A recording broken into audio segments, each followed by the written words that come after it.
Okay, testing. All right, I'm gonna give it a few minutes, a couple of minutes here.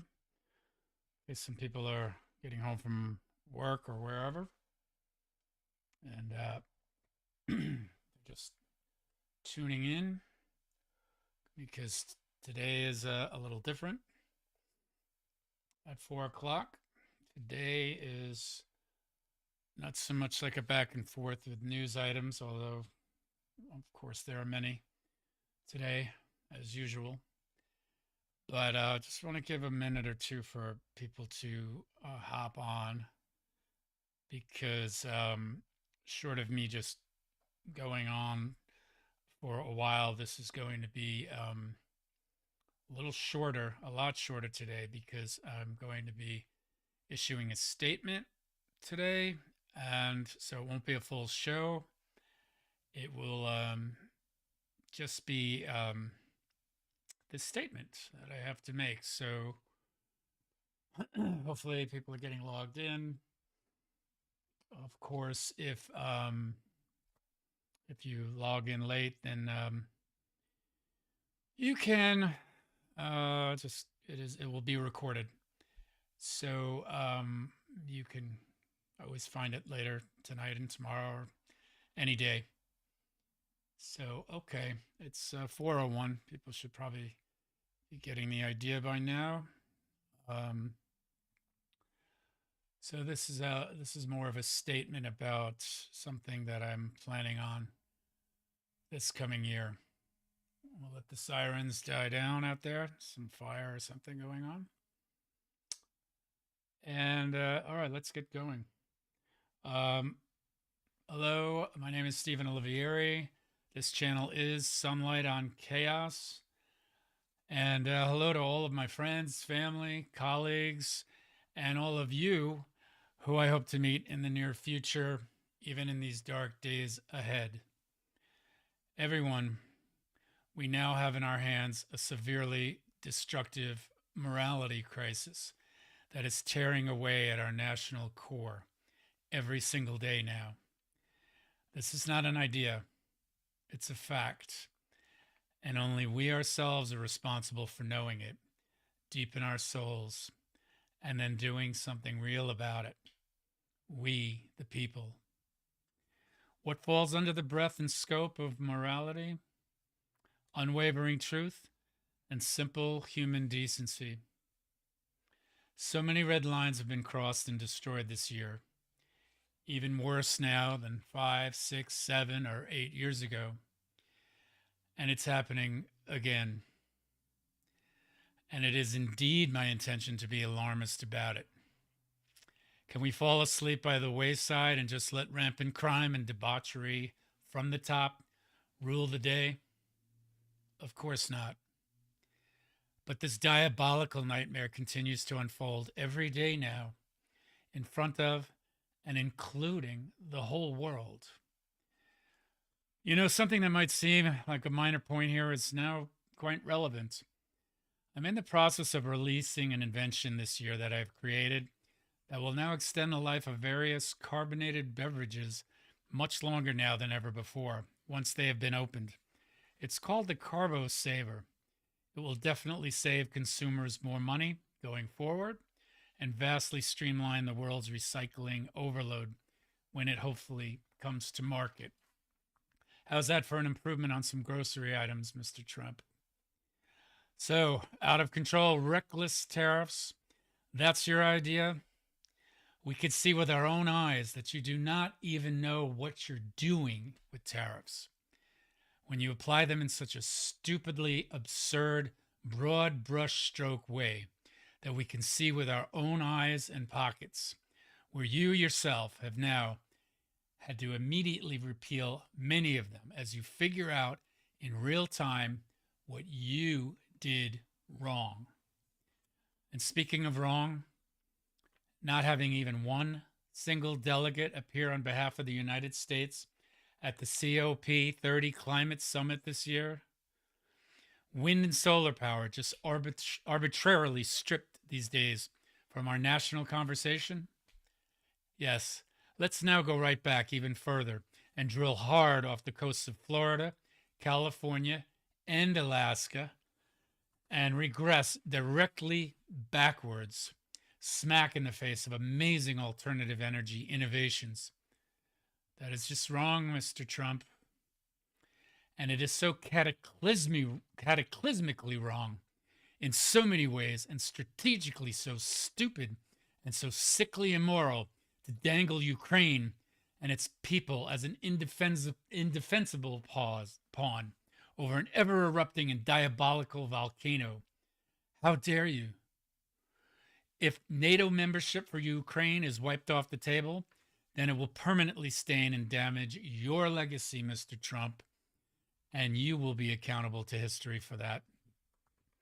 It is wrong to randomly bomb boats in the Caribbean without even considering congressional communication or approval, and hence destroying certain intelligence sharing with our allies now. Do we see that no Coast Guard forces are being deployed to interdict those boats, to actually to identify the cargo, and to give due process to those on board? Yes, we could see it with our own eyes, unless, of course, if even that may be conjured up with AI eyes. But artificial intelligence will not be able to mask a forced regime change in Venezuela, Mr. Trump. It is wrong and immoral to separate a mother from her children with your fiendish and rogue ICE raids that are being conducted in the same way that you recklessly implemented your initial tariffs without genuine, humanistic, and ethical forethought. Doge was insanely stumbled out across the country without genuine, humanistic, and ethical forethought.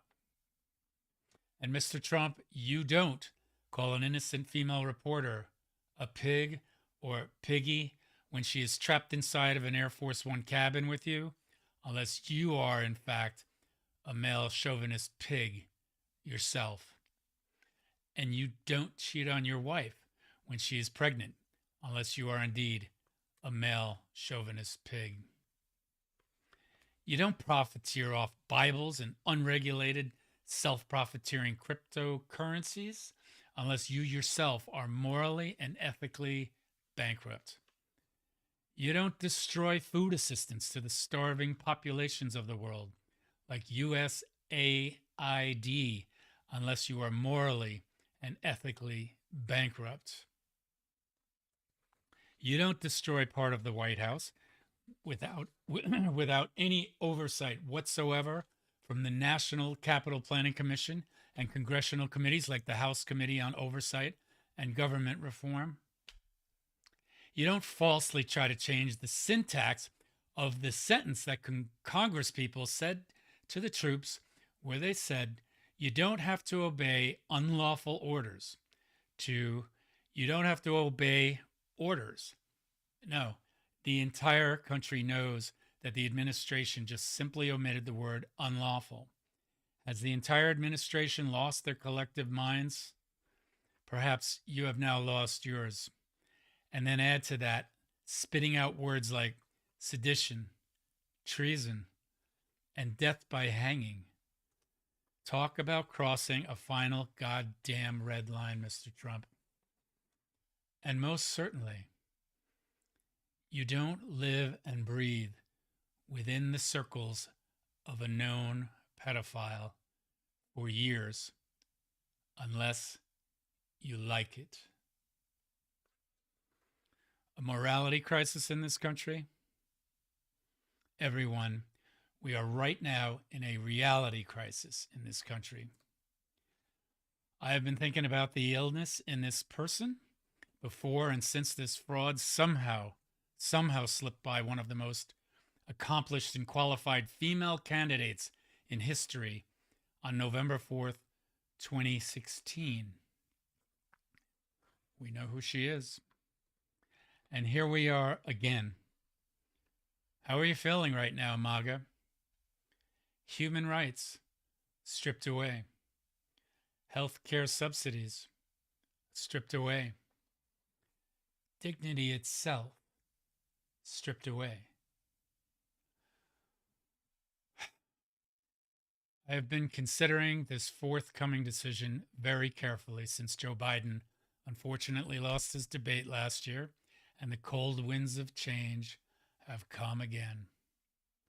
As for me, I have worked very hard in the skilled trades for many years and have played in orchestras and directed films.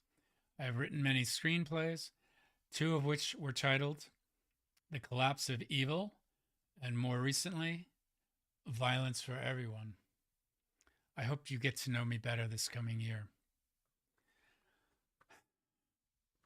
In the coming weeks, I will be organizing an exploratory committee concerning a potential presidential run in 2028.